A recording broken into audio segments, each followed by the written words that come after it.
They made a terrible mistake when they decided to cross me. They thought I was just another aging man with a worn hat and calloused hands. Someone they could intimidate with paperwork, rules, and fake authority. What they didn't know was that I've fought fires hotter than their greed and stared down death with less fear than they've shown behind their polished gates. For years I lived quietly on this land, watching the sun rise over the mesquite trees, feeling the soil between my fingers. I didn't bother anyone, and I surely didn't expect anyone to bother me. But peace never lasts when arrogance smells opportunity. It began with a letter, crisp white paper sealed in smugness. The HOA claimed my fence violated community standards. My fence. The same old cedar rail that's been standing since my grandfather built it with his bare hands. They wanted it gone or else I'd face fines. I laughed then. I shouldn't have. Because that letter wasn't a request, it was a warning. Within a week, I found men in yellow vests hammering stakes into my boundary lines. They said it was for assessment. Assessment my foot. It was trespassing, an attempt to redraw the borders and squeeze me out 1 inch at a time. The HOA president, a slick man named Cliff Raymond, stood at the edge of my property like a vulture waiting for a carcass to stop twitching. "You're not part of this neighborhood," he told me. "You never pay dues. Your land isn't even supposed to be here." I looked him square in the eye and said, "Then maybe you should take it up with the man who built it before your daddy was born." That didn't sit well with him. He left with a smirk, but I knew that kind of smile, the kind that meant he was already planning his next move. The next month they blocked my road. Literally. The HOA put up a steel gate across the only gravel path that led into town.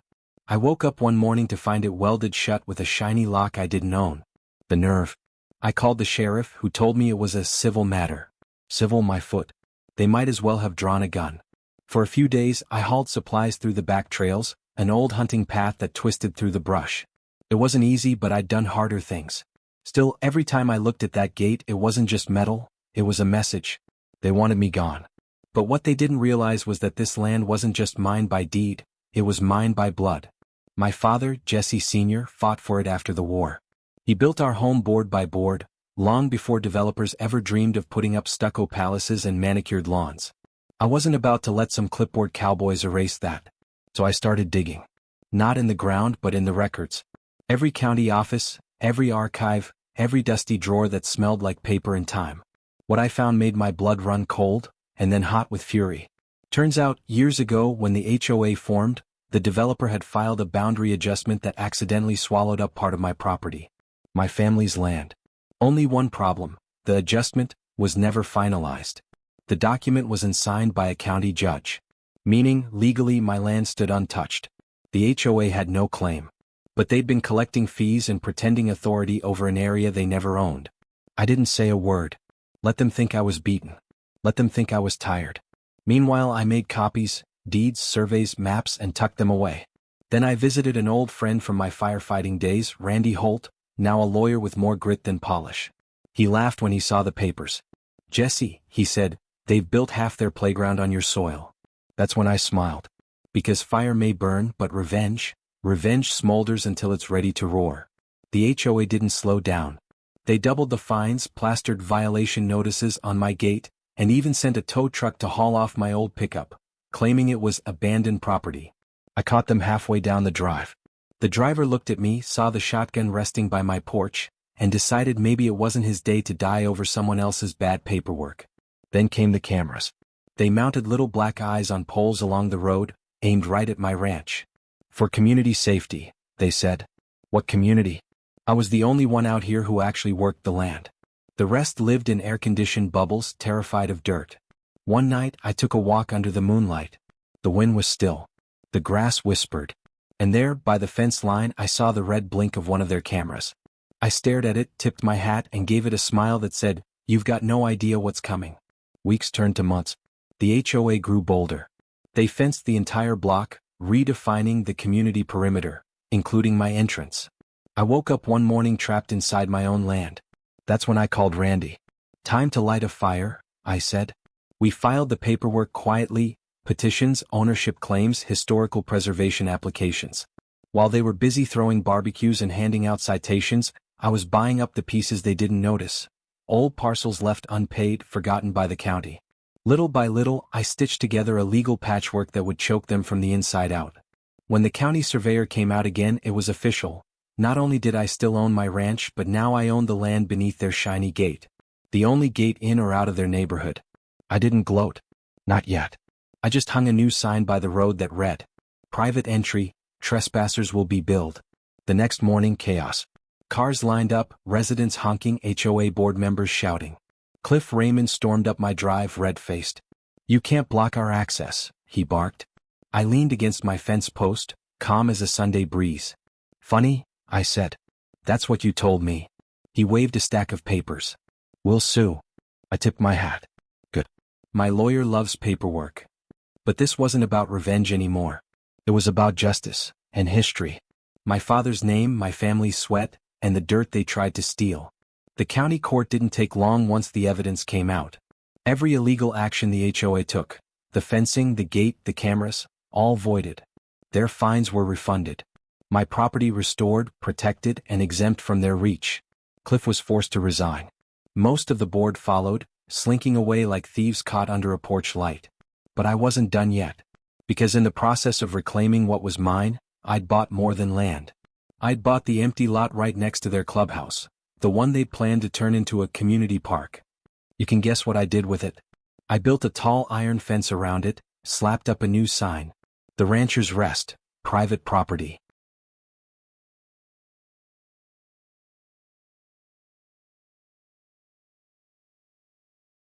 And every weekend I sit there on my rocking chair with a cup of coffee, watching them drive past, heads down, pretending not to see me. They thought they could erase me. They thought power came from rules and titles. But the truth is simple. You don't mess with a man who's got roots deeper than your foundation. As the sun sets behind the cottonwoods, I think about my father, the way he used to say, "Land doesn't belong to those who buy it. It belongs to those who respect it." I smile, hearing the faint creak of the gate in the wind, the same gate they once locked against me, now mine by right. They made a terrible mistake when they tried to cross me. And now they'll spend the rest of their days paying rent on the lesson I taught them. After the courtroom victory, silence settled over the ranch like a long-awaited dawn. For the first time in months, the nights were quiet. No flash of cameras. No voices arguing at my fence. Just the wind, the coyotes, and the sound of peace coming back home. But peace, as I learned, always comes with echoes. Because the HOA might have lost their power, but pride doesn't vanish that easily. A few of the residents, the ones who used to mock me at town meetings, began whispering. Rumors spread that I'd cheated the system, that I'd used loopholes to take their land. They couldn't accept that an old rancher had simply outsmarted them with truth and paperwork. One afternoon, I caught two men cutting through my pasture, taking photos of my property. They claimed to be surveyors, but the ink on their badges was still wet. I didn't chase them off. I simply stood at the porch, hands folded, and watched until they realized they were standing on the wrong side of the law, my side. The next day, the photos appeared online. A post titled "Local HOA Victimized by Elderly Rancher's Land Grab." Lies spread faster than wildfire. My phone started ringing, reporters, bloggers, even talk shows wanting an interview.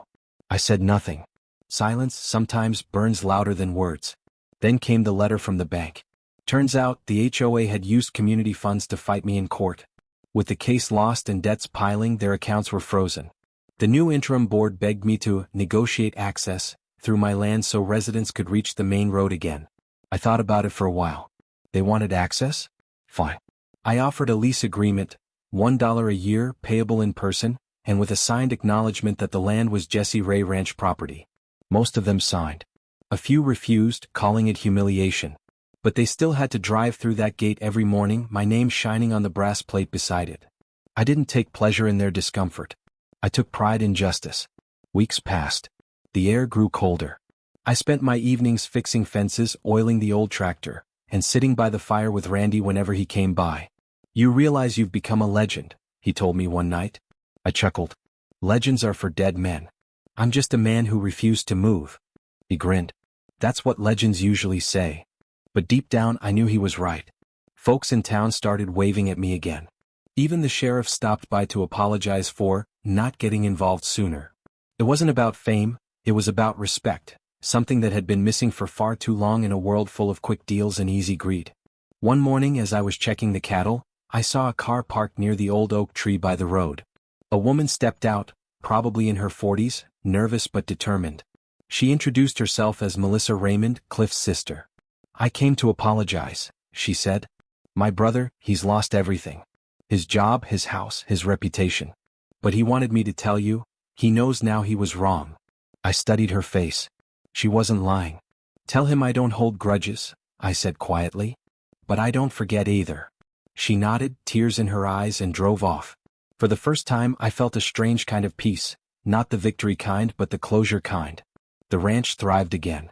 I planted new grass, rebuilt the barn, and started teaching local kids how to ride horses and care for livestock. It wasn't much, but it reminded people that land wasn't just dirt, it was life, memory, and legacy. The HOA clubhouse, once buzzing with gossip and fake smiles, now sat empty. Eventually the town auctioned it off. Guess who bought it for a fraction of its worth? Me. I turned it into a community center for veterans, firefighters, and ranchers who'd been through hard times. The same hall that once voted to remove me now echoed with laughter, music, and the smell of barbecued ribs every weekend. People came. They learned. And they remembered.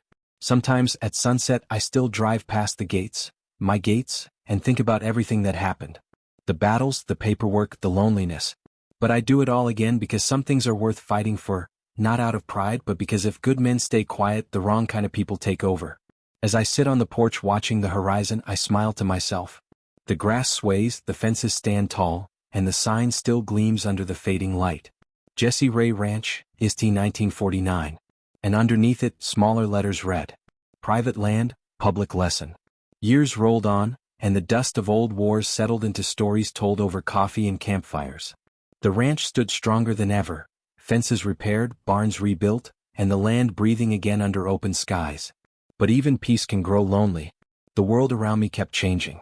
New families moved into the town, young folks who didn't know about the fights, the courts, or the gates that once divided us. To them, I was just the old man with the wide-brimmed hat and a slow, steady way of speaking. And that was fine by me. Still, every once in a while someone would bring up the HOA war, usually at the diner or the feed store. I'd smile, sip my coffee, and say the same thing. Wasn't a war. It was a lesson in respect. They'd nod, sometimes laugh, but deep down they knew what I meant. The Veterans Center I'd built inside the old HOA clubhouse turned into something bigger than I imagined. We called it the Ranchers Hall, and every Friday night folks from all walks of life would gather. Ranch hands, mechanics, nurses, single moms, even ex-board members who once stood against me. It wasn't about the past anymore. It was about community, the very thing those HOA folks claimed to protect but never understood. Kids ran through the yard chasing fireflies. Old-timers swapped stories about storms and cattle drives.